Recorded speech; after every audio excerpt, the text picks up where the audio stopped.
Hi friends, നമസ്കാരം. നമ്മുടെ ഇഷ്ടവിശേഷമായ പവിത്രത്തിന്റെ വിശേഷമായിട്ടാണ് വന്നിരിക്കുന്നത്. അപ്പം എല്ലാവർക്കും നല്ലൊരു ദിവസം ആശംസിച്ചുകൊണ്ട് തന്നെ വിശേഷത്തിലേക്ക് പോകാം.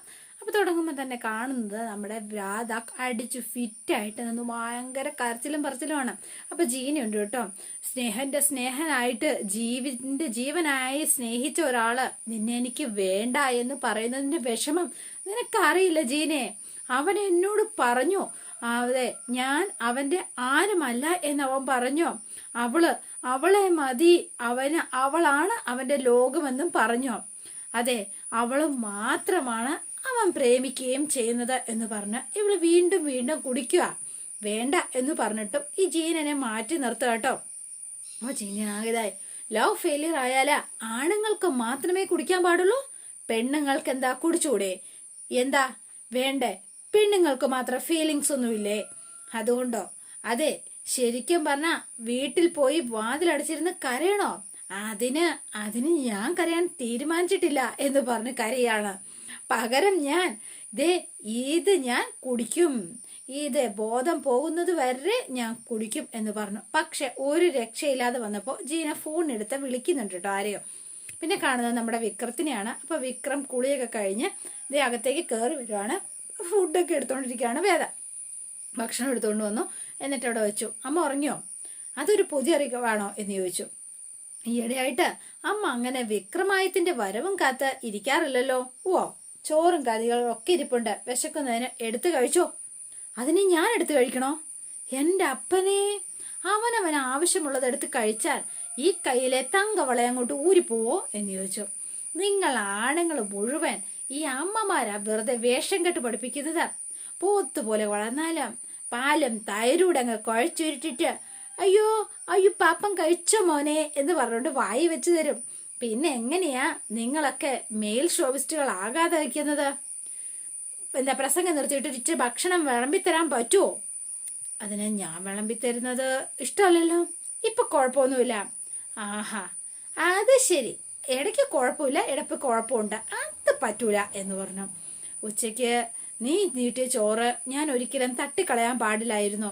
സോറി, ക്ഷമിക്കണം എന്ന് വിക്രം ഇങ്ങനെ പറയാ. അതിന് പകരമായിട്ടാ ഇപ്പൊ വിളമ്പിത്തരാൻ പറഞ്ഞത്, അല്ലാതെ എനിക്ക് നിന്നെ എടുത്തു തിന്നാൻ അറിയാഞ്ഞിട്ടല്ല. ഓ, അപ്പൊ പ്രായച്ചിത്താണല്ലേ? പാതിയോ പറയണ്ടേ വിക്രമായിത്ത? എന്നാ ശരി, എന്നായിരുന്നു വിളമ്പാം എന്ന് പറഞ്ഞുകൊണ്ട് വേഗം തന്നെ വേദ വിളമ്പി കൊടുക്കുകയാണ് കേട്ടോ വിക്രത്തിന്. ഫുഡൊക്കെ വിളമ്പി വിക്രം ഇങ്ങനെ കഴിക്കാൻ തുടങ്ങിയപ്പോഴത്തേനും, അതെ ഞാന് ഇന്നലെ വന്നപ്പോ തന്നെ അച്ഛമ്മയെ വിളിച്ച് ഞാൻ കാര്യം പറഞ്ഞിട്ടുണ്ട് എന്ന് പറഞ്ഞു. നീ എന്തിനാ അച്ഛമ്മയെ വിളിച്ച് പറഞ്ഞത്? അച്ഛമ്മ പറഞ്ഞു സോറി ഒന്നും പറയിപ്പിച്ചാ പോരാ, അതിന് പ്രായശ്ചിത്തം ചെയ്യിപ്പിക്കണം എന്നാ പറഞ്ഞിരിക്കുന്നത്. പ്രായശ്ചിത്തോ? അതിന് ശരിക്കും പറഞ്ഞാൽ എന്താ എന്ന് ചോദിച്ചു. പേടിക്കണ്ട, പൈസ ആയിട്ടൊന്നും അല്ല, ഞാന് നാളെ എൻ്റെ ഒപ്പം ഒരിടം വരെ വരണം എന്ന് പറഞ്ഞു. അതാണ് നിങ്ങൾക്കുള്ള ശിക്ഷ. എവിടേക്ക്? അതൊക്കെ ഒരു സസ്പെൻസ് ആയിട്ട് വെച്ചിരിക്കാം. അതെ, എനിക്കൊന്നും പറ്റില്ല എന്ന് പറഞ്ഞു. എങ്കിൽ ഞാൻ അച്ഛമ്മയെ വിളിക്കും, പറ്റില്ലെങ്കിൽ നേരിട്ടങ്ങ് പറഞ്ഞേരെ. ഓ, നീ എല്ലാത്തിനും ഇങ്ങനെ ബ്ലാക്ക് മെയിൽ ചെയ്യാണല്ലോ. നിങ്ങളുടെ കൂടെ ജീവിക്കുമ്പോ അല്പസ്വല്പം ബ്ലാക്ക് മെയിലിംഗ് സ്വഭാവമൊക്കെ വേണ്ടേ വിക്രമാദിത്യ? അല്ലെങ്കിലേ അപ്പോ രാവിലെ വേറെ തലവേദനകളൊന്നും തൽക്കാലം ഏറ്റെടുക്കണ്ട. നാളത്തെ പകല് എനിക്ക് വേണ്ടി അങ്ങ് മാറ്റി വെച്ചേക്കണം, കേട്ടല്ലോ? ശരി, അപ്പൊ ഫുഡ് എടുത്ത് വെച്ച് കൊടുത്തു. ഇനി ചോറ് വേണ്ടി വരുമോ? ഇല്ല. ശരി, അപ്പൊ ഗുഡ് നൈറ്റ് എന്ന് പറഞ്ഞു വേദ പോവാട്ടോ. നോക്കി വേദനെ നിൽക്കുന്നൊന്നുമില്ല. എന്താ പറയാനാ, ഒന്നും പറയാനും ഇല്ല. പിന്നെ വിളമ്പിത്തരാനേ എനിക്ക് പറ്റുള്ളൂ, എച്ചിപ്പാത്രം കഴുകാനായിട്ട് എന്നെ കിട്ടില്ല. അതുകൊണ്ടൊരു കാര്യം പറഞ്ഞേക്കാം, അതവിടെ ഇട്ടിട്ട് പോവാതെ മര്യാദയ്ക്ക് വൃത്തിക്കായിട്ട് കഴുകി കമത്തി വെച്ചേക്കണം, മനസ്സിലായോ? എച്ചില് തിന്നാൻ വരുന്ന പാറ്റകളുടെ പുറകെ സ്പ്രേയും കൊണ്ടോടാൻ ഈ വീട്ടിലെ പെണ്ണുങ്ങളെ ഉണ്ടാവുള്ളൂ, അത് നടക്കില്ല എന്നോട് പറഞ്ഞിട്ട് പോയി. വിക്രത്തിന് ടെൻഷനായിട്ടോ. എന്റെ ഈശ്വര, അല്ല ഇനിയിപ്പൊ നാളെ ഇനി അവള് എവിടേക്കായിരിക്കും അവള് പോവാ എന്നെ കൊണ്ടുപോകുന്നത്? വല്ല കുരുക്കിലും കൊണ്ട് ചടിക്കാനാണോ? പേടിക്കണ്ട, ഞാൻ കിണിയിൽ പെടുത്തൊന്നുമില്ല എന്ന് അപ്പുറത്തുനിന്ന് വിളിച്ചു പറഞ്ഞു. എന്റെ പൊന്നോ, ഇവള് മനസ്സിൽ വിചാരിക്കുന്നത് കേൾക്കാൻ തുടങ്ങിയോ? പേടിക്കാൻ എന്തിരിക്കുന്നു, ഇവളേക്കാൾ വലിയ കെണി ഇനി വേറെ ഏതിരിക്കുന്നു എന്ന് വിക്രം ഇങ്ങനെ പറഞ്ഞുകൊണ്ടിരിക്കുകയാണ്, ഭക്ഷണം കഴിച്ചുകൊണ്ടിരിക്കുന്നു. പിന്നെ കാണുന്നത് നമ്മുടെ ജീനേനെയും രാധേനെയും തന്നെയാണ്. വിക്രം എന്നെ തെറ്റിദ്ധരിച്ചിരിക്കുക. ആ മനുഷ്യൻ നല്ല മനുഷ്യനാടി, ആൾ അങ്ങനെ സ്നേഹമില്ലാത്തവനൊന്നും അല്ലടി, ശരിക്കും ഒരു പാവാ എന്ന് പറഞ്ഞു. ആഹാഹാ കൊള്ളാം എന്ന് പറഞ്ഞുകൊണ്ട് ഈ അടിച്ച് ഫ്ലാറ്റായിട്ട് നിൽക്കുകയാണ്. ഒരു രക്ഷയില്ല രാധയും കൊണ്ട്. നീ നിന്റെ അമ്മയുടെ ഓപ്പറേഷന് അവളുടെ വള കട്ടെടുത്ത് നിനക്ക് കാശുണ്ടാക്കി തന്നതിന്റെ സെന്റിമെന്റ്സ് ആയിരിക്കും അല്ലേ എന്ന് ചോദിച്ചു.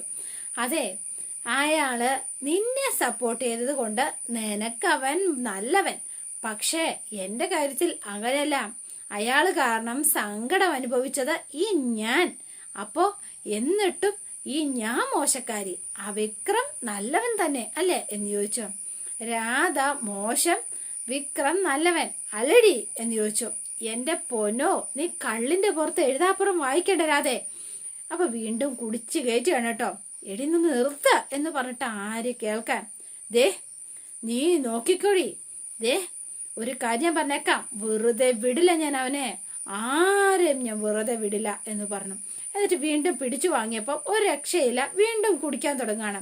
ഈ സമയത്താണ് നമ്മുടെ ജീന വിളിച്ചത് മറ്റേ ആരെയും ആയിരുന്നില്ല, വേണ്ട രാധയുടെ അമ്മേനെ തന്നെയായിരുന്നു. മാലതി ചേച്ചി അങ്ങോട്ടേക്ക് വന്നു. ഇത് കണ്ട് സഹിക്കാൻ പറ്റിയില്ല, കാരണം നോക്കി ഒരൊറ്റ അടി അങ്ങ് വെച്ചു കൊടുത്തു കേട്ടോ. എന്നിട്ട് ജീനയുടെ വണ്ടിയിൽ വലിച്ച് കയറ്റി വീട്ടിലേക്ക് എത്തുകയാണ് കേട്ടോ. വീട്ടിലേക്ക് എത്തി. അപ്പം ഇവളെ കൈ പിടിച്ച് എന്ന് പറഞ്ഞവർ രണ്ടുപേരൂടെ തൂക്കിയെടുത്താണ് അകത്തേക്ക് കൊണ്ടുപോകുന്നത്. അപ്പം നമ്മുടെ അയ്യപ്പേട്ടൻ അവിടെ ഉണ്ട്. അയ്യപ്പേട്ടൻ അങ്ങോട്ടേക്ക് ഇറങ്ങി വന്നു കേട്ടോ.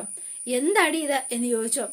എന്താടി ഇവൾക്ക് പറ്റിയത്, ഇവളും അടിച്ച് ഫിറ്റായോ എന്ന് ചോദിച്ചോ. നീ തുറച്ചൊന്നും നോക്കണ്ടടി, ഇടയ്ക്ക് എന്നെ താങ്ങിക്കൊണ്ടിരുന്നത് പോലെ ഇവളെയും താങ്ങുന്ന കണ്ടപ്പോ ചോദിച്ചോന്നേ ഉള്ളോ.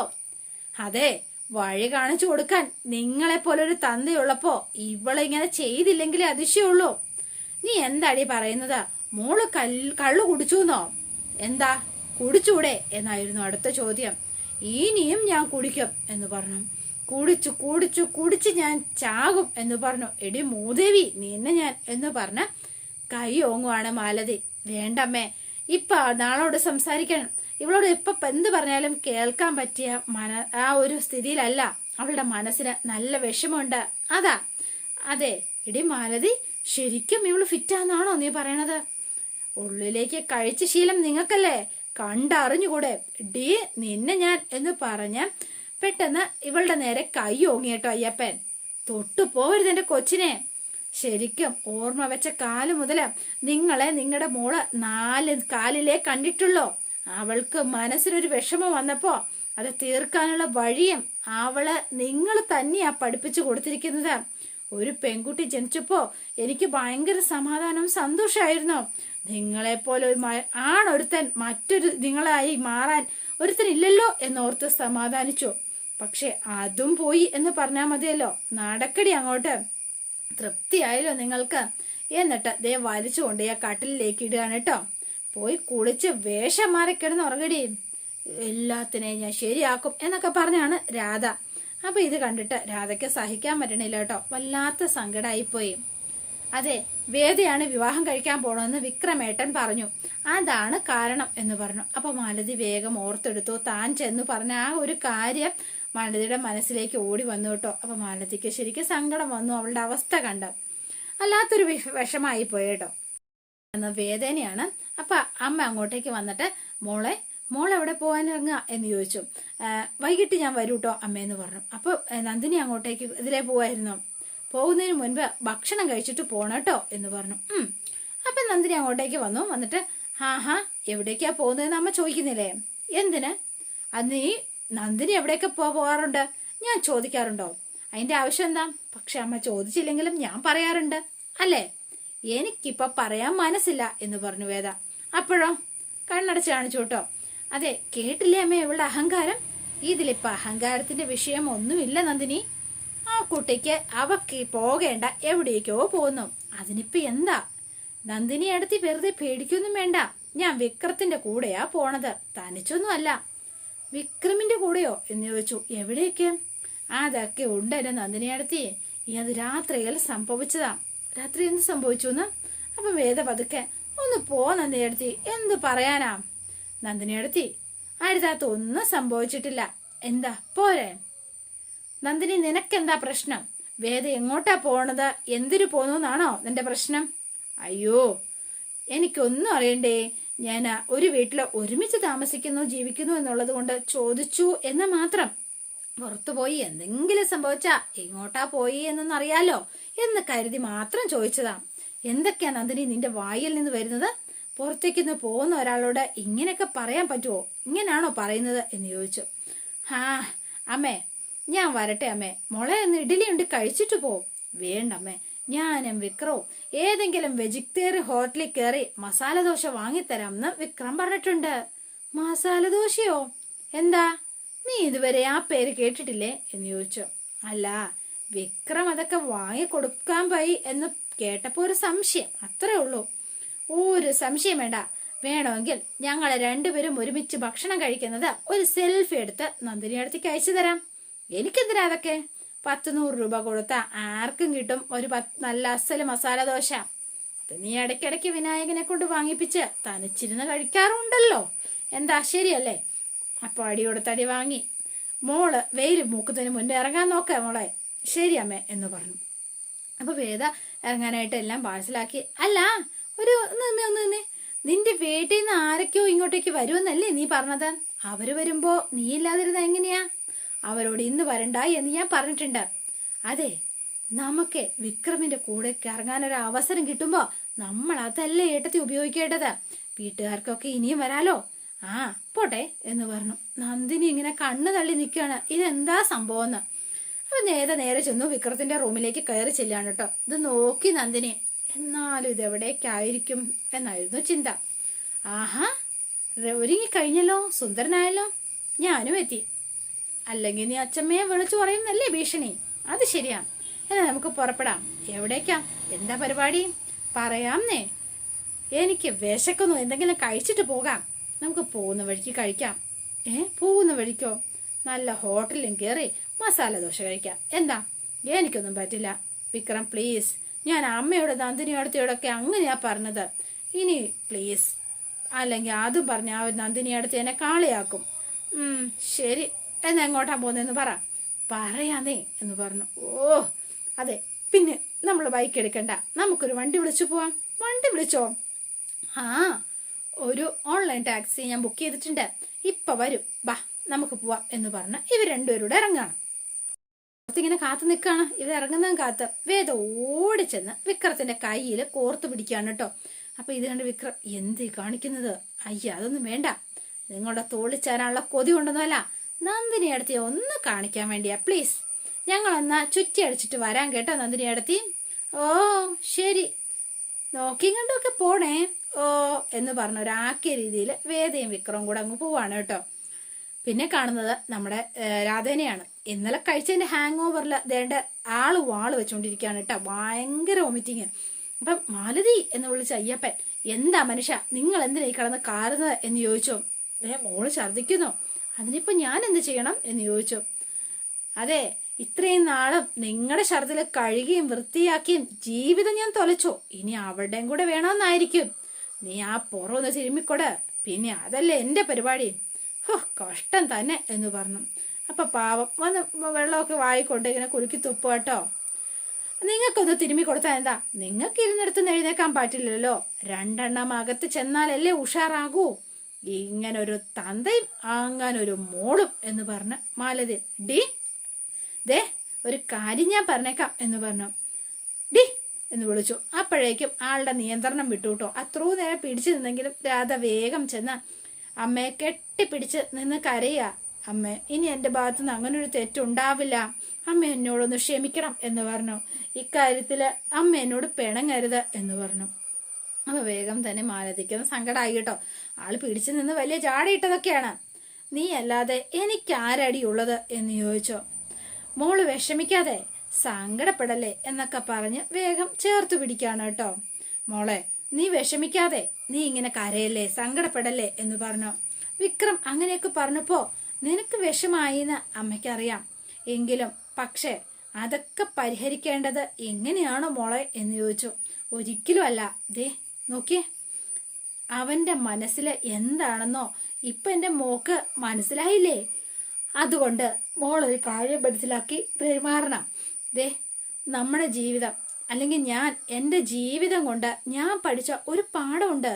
എന്താണെന്നറിയോ?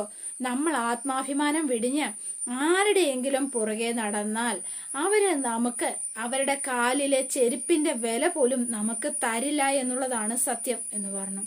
മനസ്സിലായോ മോക്ക് എന്ന് ചോദിച്ചു. അതുകൊണ്ട് നീ വാ, അമ്മ അതേ പഴങ്കഞ്ഞിയും ഇച്ചിരി തൈരൊക്കെ ഇട്ട് വെച്ചിട്ടുണ്ട്, അത് കുടിക്കുക എന്ന് പറഞ്ഞു. ഈ സമയത്താണ് നമ്മുടെ ജീന ഓട്ടോറിക്ഷയുമായിട്ട് അങ്ങോട്ടേക്ക് വരുന്നത്. ഇന്നലെ ഓട്ടോറിക്ഷ അവിടെ ഇട്ടിട്ട് ജീനയുടെ വണ്ടിയിലാണല്ലോ ആളെ ഇങ്ങോട്ടേക്ക് കൊണ്ടുവന്നത്.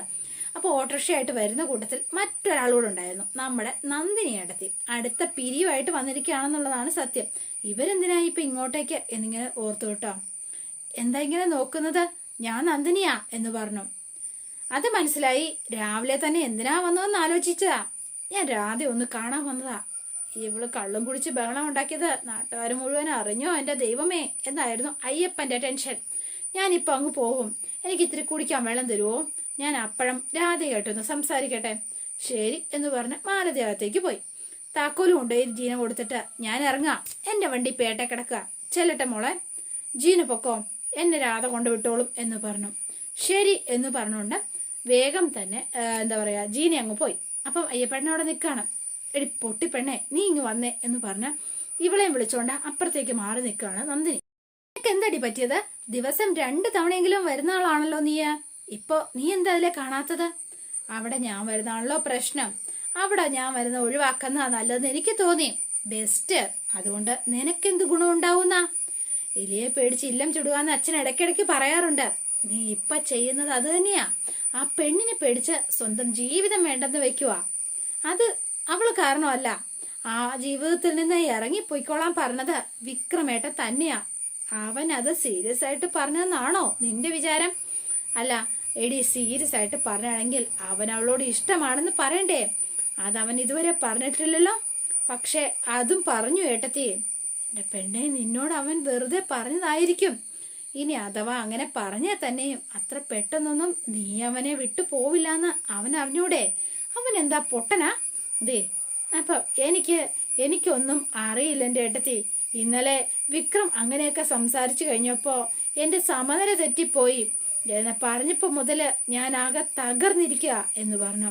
കുറച്ചൊക്കെ ജീന എന്നോട് പറഞ്ഞു.